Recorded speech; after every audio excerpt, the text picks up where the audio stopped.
Bom dia, meus amores, tudo bom com vocês? E aí? Meio complicada essa nossa distância, né?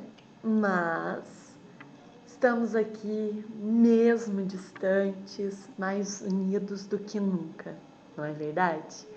Então hoje eu queria falar para vocês um pouquinho dessa quarentena, que a gente, assim, o que a gente está aprendendo com esse isolamento, o que a gente precisa, né, trazer para nossa vida.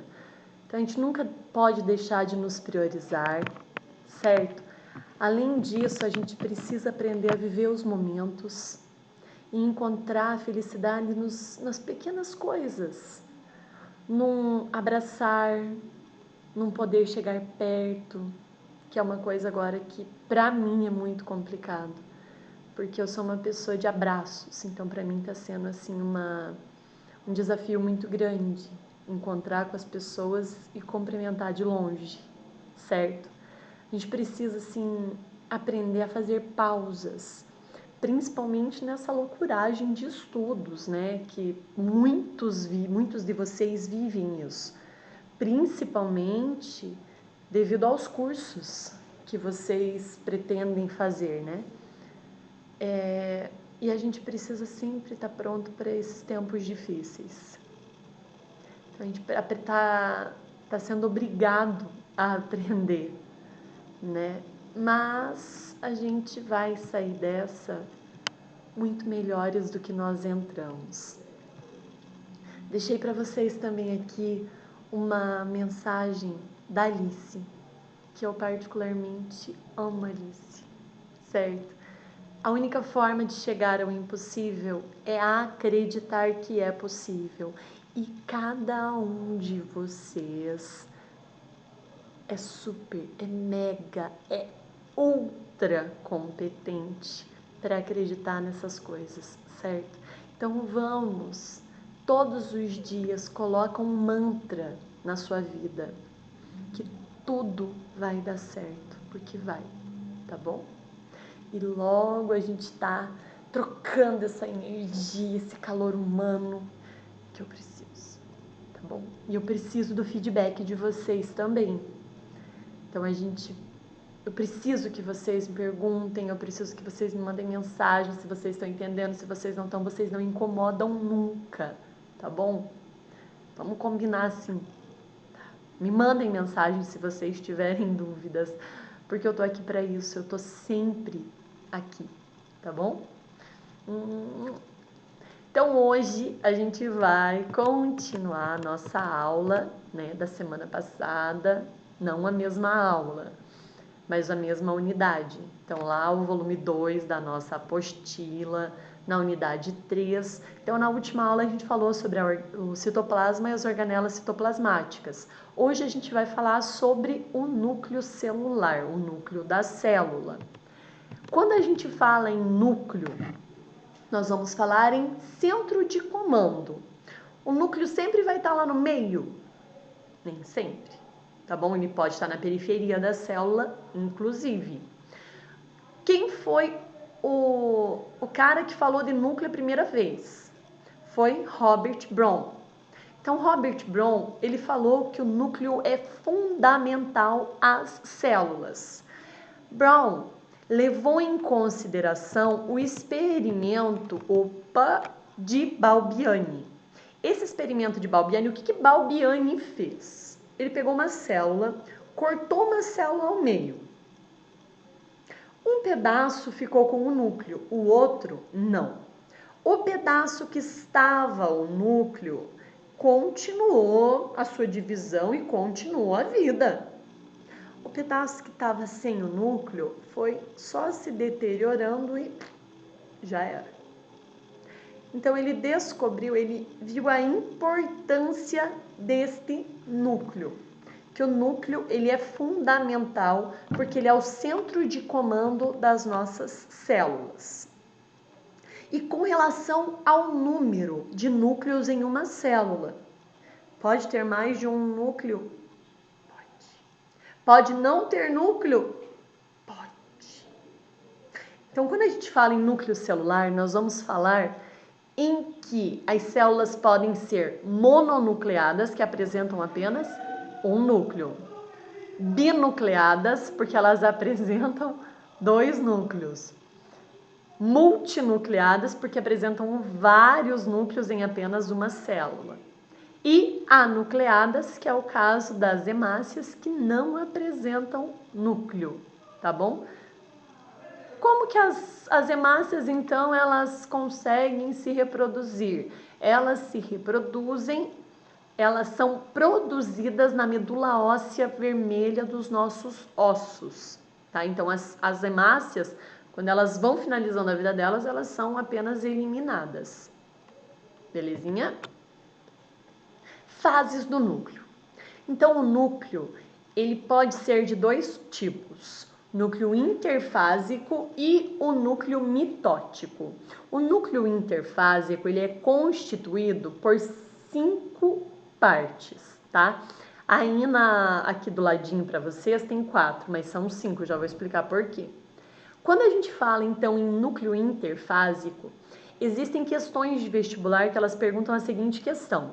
Núcleo interfásico é o núcleo em que é o momento em que a célula está em repouso. Não, a célula não está em repouso.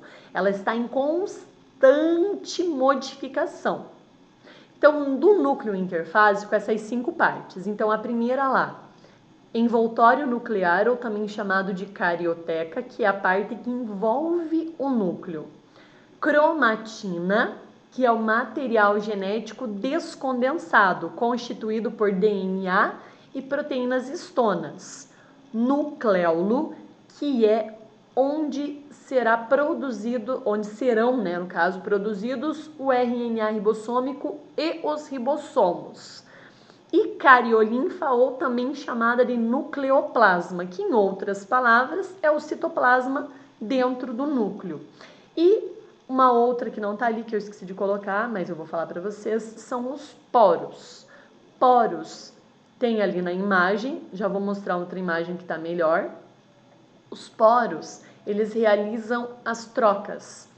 Entra do citoplasma no núcleo e sai substância do núcleo para o citoplasma através dos poros, tá bom? E o núcleo mitótico é o núcleo que está em divisão celular. Então, o núcleo que está em divisão celular, ele não vai ter carioteca e nem nucleolo. Desaparece a carioteca e o nucleolo no período da divisão celular. E a cromatina, ela sofre condensação e se transforma em cromossomos. Então, cromatina e cromossomos são a mesma coisa, mas em fases diferentes. Cromatina é descondensada e os cromossomos são condensados. É quando o DNA se enrola nas proteínas histonas para formar os cromossomos, que eu já vou falar para vocês o que é. Tranquilo? Núcleo interfásico, então, tá ali a imagem do núcleo interfásico que eu acabei de explicar para vocês, né? Então, o núcleo celular, ele isola e protege o DNA. Nas células procariontes, esse DNA, ele fica disperso no citoplasma, ele não tem essa proteção que é o núcleo, tá bom? O isolamento entre o núcleo e o citoplasma se dá pela carioteca, ou também chamada de envoltório celular ou membrana celular. E ali vocês estão observando o retículo endoplasmático rugoso. Então, olhem nessa imagem aqui, o retículo endoplasmático rugoso, ele está diretamente ligado à carioteca.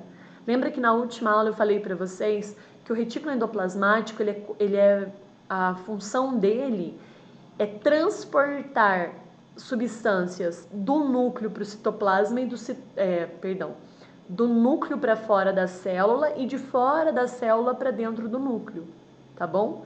É através desses canais ali formados pelo retículo endoplasmático liso e rugoso. Perfeito? Vamos começar a falar então sobre a carioteca. Então, carioteca ou envoltório nuclear ou envelope nuclear, enrolou a língua, ela vai delimitar o espaço intra e extracelular do núcleo, tá bom? Então, entre a carioteca vão existir poros.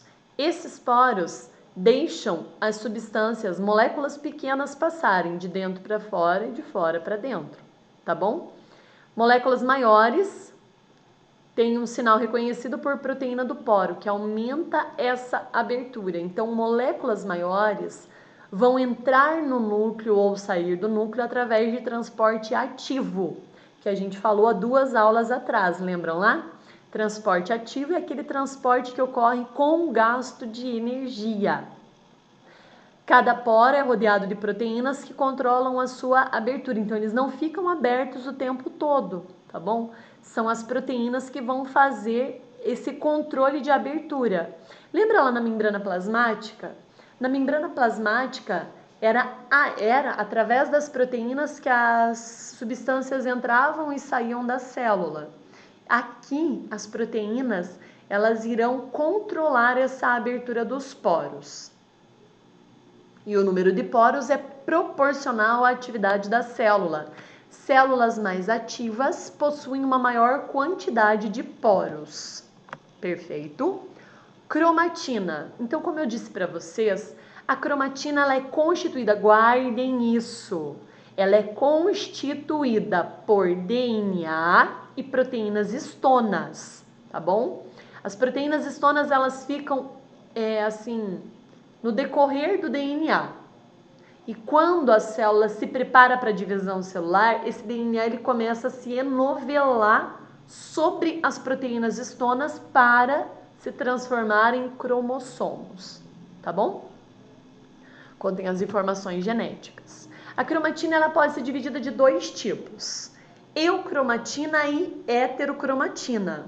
A eucromatina seria a menos condensada, mas a eucromatina é a cromatina ativa, que vai produzir o RNA. E a heterocromatina, ela é mais escura, é mais espiralizada e ela é inativa. Perfeito? Cromatina sexual ou corpúsculo de Barr. Quando a gente fala em cromatina sexual, a gente vai ter que lembrar lá dos nossos cromossomos. Quando os cromossomos, para definir o sexo, os cromossomos eles podem ser XX ou XY. O XX ele vai determinar que é uma fêmea. O XY ele determina que é macho, tá?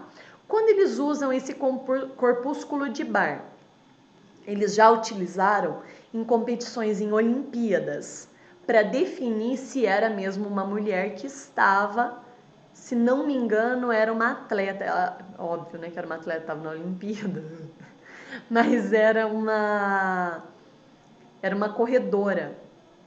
E daí eles estavam tentando definir se era mesmo uma mulher, assim, porque se comparasse com as outras, ela ia anos-luz à frente. Aí o que eles fizeram?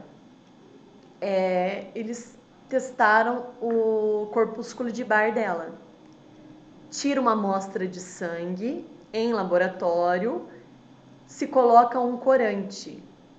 Este corante, ele vai colorir o segundo cromossomo X. Então, caso não ocorra essa coloração, não é mulher, porque o homem ele apresenta apenas um X. Então, o segundo que terá a coloração. Então, se teve a coloração, era uma mulher, é com certeza, certo? Então, corpúsculo de Barr ou cromatina sexual é para determinação do sexo. Tranquilo? O nucleolo, ele vai estar lá no centro do núcleo e ele vai produzir o RNA ribossômico. O RNA ribossômico, ele tem a função de produzir os ribossomos, que são as organelas citoplasmáticas responsáveis por produzir as proteínas. E os ribossomos, eles podem estar dispersos no citoplasma ou aderidos às paredes do retículo endoplasmático, transformando ele em retículo endoplasmático rugoso, que também tem a função de produzir proteínas. Muito bem, meus amorinhos, certo? O nucleoplasma, ou também chamado de cariolinfa, né? O que eu disse para vocês lá, que seria o citoplasma do núcleo, ele vai envolver a cromatina e os nucleolos. E ele vai ser constituído de água, íons, moléculas de ATP, nucleotídeos e enzimas. Tá bom? Ali de novo, né, a experiência de Balbiani, que eu comentei com vocês lá nos nossos primeiros slides, falando sobre a importância do núcleo, que o núcleo, se não tem núcleo, a célula não sobrevive, certo? Aí, como eu tinha dito para vocês, a cromatina ela se condensa para originar os cromossomos. Eles são de extrema importância para a gente. Agora nós vamos saber por quê, certo? O que seria o cromossomo? O cromossomo ele vai iniciar tanto células, né? Células que iniciam tanto a mitose quanto a meiose. A cromatina se espiraliza ou se condensa, tornando-se visível. Por que ela precisa se tornar visível? Para que a separação das cromátides irmãs seja eficiente. Imagina um negócio todo enovelado. Eu consigo dividir de maneira certa, um pedaço por um pedaço? Pega um novelo de lã. Você consegue dividir ao meio? Será que você vai ter a mesma quantidade dos dois lados? Não dá para saber com certeza. Então, o que você faz? Se você dividir todos em tamanhos iguais esses pedaços do novelo, né? Você vai lá tirando. Daí você consegue dividir tantos pedaços para um lado, tantos pedaços para o outro. Daí dá certo. Aí dá. Do contrário, não. Tá? Então, quando a gente falar sobre a divisão celular, a gente vai falar que dentro de mitose e dentro da meiose, elas apresentam 4 fases, que seria prófase, metáfase, anáfase e telófase. Então, na metáfase é que sempre vai aparecer os cromossomos bem visíveis, tá? Nesse formato, olha bem do ladinho ali, no segundo desenho, ele tá ali como se fosse um X, porque é assim que é o formato de um cromossomo, tá? Então, a estrutura dos cromossomos seria lá cromátides. Cromátides são os braços do cromossomo. Então, as cromátides aqui, ó, elas são unidas. Então, essa união aqui seria o centrômero. O centrômero que vai ter essa função de unir as duas cromátides irmãs, tá bom? Aí nós temos lá a constrição primária, que seria o centrômero, né, que vai unir as duas cromátides. A constrição secundária e os telômeros, já que a gente vai falar sobre os telômeros também. Cinetócoro. O cinetócoro seria as fibras que são formadas através de microtúbulos. Esses microtúbulos eles saem do centrômero dos cromossomos e eles que vão se unir aos centríolos durante a divisão celular para que haja a separação das cromátides irmãs, tá bom? Ali nós temos os cromossomos, então como eu disse para vocês, ali lá embaixo, aqui ó, olha ali no desenho, lá embaixo no desenho, tá? Ali vocês têm DNA e proteínas histonas. Esse DNA ele começa a se enovelar nas proteínas histonas para começar a tomar forma. Vai tomando forma e ali, lá em cima, isso, tá o cromossomo formado, tá bom? Aí, de acordo com a posição do centrômero, os cromossomos, eles são divididos em 4 tipos, tá? Então, se o centrômero está bem no meio, será chamado de metacêntrico. Então, olha bem esse desenho aqui do lado. O primeiro cromossomo, ele tem 4 braços do mesmo tamanho. O centrômero está bem no centro. Então, é metacêntrico. Quando o centrômero está um pouquinho acima do meio, ele é chamado de submetacêntrico, que é o que está ali no segundo desenho, o segundo cromossomo ali, tá bom? O terceiro cromossomo, o centrômero, ele está lá quase no ápice, acrocêntrico. E o último, ele é chamado de telocêntrico. O telocêntrico, ele tem apenas 2 braços e um telocêntrico não tem na espécie humana, tá bom? Na nossa espécie, eu vou mostrar para vocês daqui a pouco a imagem de um cariótipo. Na nossa espécie, nós vamos apresentar metacêntrico, submetacêntrico e o acrocêntrico. Fechou? Tranquilo, pessoal. O que eu falei para vocês sobre os telômeros que eu ia comentar? Então, tá aqui. Telômeros são ligados à duplicação do cromossomo. Então, imagina esse telômero. Cada vez, digamos aqui, ó, a minha garrafa é o telômero, tá? Digamos que isso aqui é todo o cromossomo e aqui é o telômero. Cada vez que a célula se divide, vai perdendo um pedaço desse telômero. Então, cada vez vai perdendo um pedaço, vai perdendo, chega um momento que nem tem mais o telômero.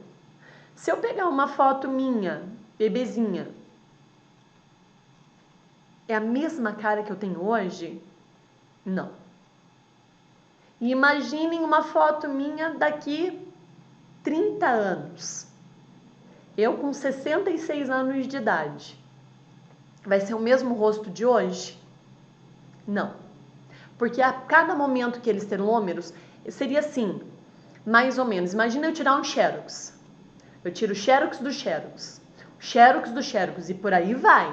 Você vai só tirando o xerox do xerox do xerox do xerox. Chegou no final lá, depois de 50 vezes tirando o xerox de xerox, lá nessa última folha, se você comparar essa última folha com a primeira, né, com a que deu origem a todos os xerox, você vai conseguir decifrar que a mesma imagem, esse somos nós. À medida que nós vamos envelhecendo, os nossos telômeros eles vão diminuindo cada vez mais. E é por isso que as nossas características vão ficando cada vez mais diferenciadas, tá bom? Como eu disse para vocês, o cariótipo. Então, o que seria o cariótipo? O cariótipo é uma ordenação de todos os nossos cromossomos homólogos. O que são cromossomos homólogos, professora? Cromossomos homólogos seria a seguinte questão. Quando nós fomos feitos, metade de nós veio do nosso pai, né, nos espermatozoides, e metade de nós veio da nossa mãe, lá no ovócito secundário. Porque o ovócito tem 23 cromossomos e o espermatozoide tem 23 cromossomos. Quando eles se uniram, eles formaram uma célula ovo ou zigoto com 46 cromossomos, então duplicou. Um do pai e um da mãe.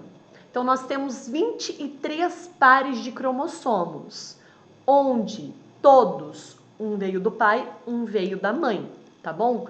Vocês vão fazer uma atividade no caderno de vocês, tem uma atividade no material de apoio, que eu já vou mostrar para vocês, tá? O material de apoio de biologia, lá na página 63. Então, esse material de apoio aqui, ó, na página 63, aqui, tá? Vocês vão fazer essa atividade no caderno. Só que cuidem, porque sempre terá pares. Então, se você for procurar, aqui nós temos o cromossomo 1 verde e aqui nós temos o cromossomo 1 que é roxinho, azul, não sei que cor que vocês estão enxergando na apostila de vocês, tá? Na minha aqui é verde e aqui roxinho. Então, sempre você vai colocar pares, tá bom? Vai colar no caderno de vocês. Recorta todos e vai colar lá no caderno. Um verde e um roxo. Daí pula um espacinho, um verde e um roxo. Um espacinho, um verde e um roxo, até chegar no 23º. Tranquilo? E daí lá na página Só um pouquinho. Na página 30, o exercício 7 aqui da apostila, tá meio clarinho, né? Não dá pra ver direito. Mas aqui, ó, o exercício 7 é sobre o material de apoio. Então, vocês vão responder depois essa apostila da página 30. Fechou? Então, quando nós falamos em cariótipo, aqui nós temos um cariótipo e isso aqui é o cariótipo de um homem. Por que eu sei que é de um homem? Observem o 23º par. Olhem ali então, o 23º par tem um cromossomo grande e um cromossomo pequeno. X é grande, Y é pequeno, tá? Se fosse uma fêmea, né, uma mulher, seriam 2 do mesmo tamanho. Tranquilo? Genoma é o conjunto haploide. Eles fizeram muitas pesquisas com o genoma humano, principalmente para decifrar, para nomear algumas doenças, tá bom? Conceitos ali, isso a gente vai trabalhar muito no segundo semestre quando a gente começar a falar com relação à genética, tá? Então guardem isso aí. Gene é uma unidade hereditária que nós sempre teremos dos nossos pais, pai e mãe, tá bom? E locus é o local do gene no cromossomo. Tranquilo? E homólogo, homo igual, um do pai e um da mãe, que tá do ladinho um do outro, tá bom? Que é o exercício que vocês vão fazer na apostila de vocês, no caderno com o material de apoio da apostila. Então, todas as células do nosso corpo, exceto os gametas, são diploides. Na espécie humana não existe um ser triploide. Professora, mas como que são feitos os gêmeos? Os gêmeos é um espermatozoide que fecunda um óvulo. Quando são gêmeos idênticos, um espermatozoide fecundou um óvulo, formou uma célula ovo ou zigoto que se divide em 2. E eles dividem a mesma placenta. Quando são gêmeos fraternos, que são gêmeos que são diferentes, e quando nasce um menino e uma menina, vai acontecer da mulher ter uma poliovulação. Ela libera 2 óvulos, tá? E cada óvulo é fecundado por um espermatozoide diferente. Tranquilo? Então, sempre a nossa espécie humana, as células ou são diploides ou são triploides. Quando entram 2 espermatozoides no mesmo óvulo, esse óvulo, esse zigoto, né, formado com 69 cromossomos, ele será eliminado. Não tem como se desenvolver, tá bom? Ali em imagem, então, os espermatozoides e o ovócito secundário são haploides, N, e todas as outras células do nosso corpo são diploides, 2N. Tranquilo? Autossomos ou somáticos. Os cromossomos autossomos, eles são os cromossomos que dão todas as nossas características físicas, tá bom? Tudo, cor de olhos, cor de cabelo, cor de pele, por aí vai. E os cromossomos sexuais, eles dão as nossas características secundárias, que é presença de mamas, tamanho de pênis, tamanho de saco escrotal, disposição de pelos no corpo, tranquilo? Ali os cromossomos sexuais, como eu disse para vocês, né, naquele nosso outro cariótipo, aquele cariótipo era de um homem, porque o X é muito maior do que o Y dos meninos, tá bom? Tranquilo, pessoal? Então, para finalizar minha fala do começo, né? Concentre-se nas soluções e não nos problemas. Foca no positivismo, tá? Positividade. Gratidão imensa por mais uma aula, tá bom? Muito obrigada. Tchau para vocês.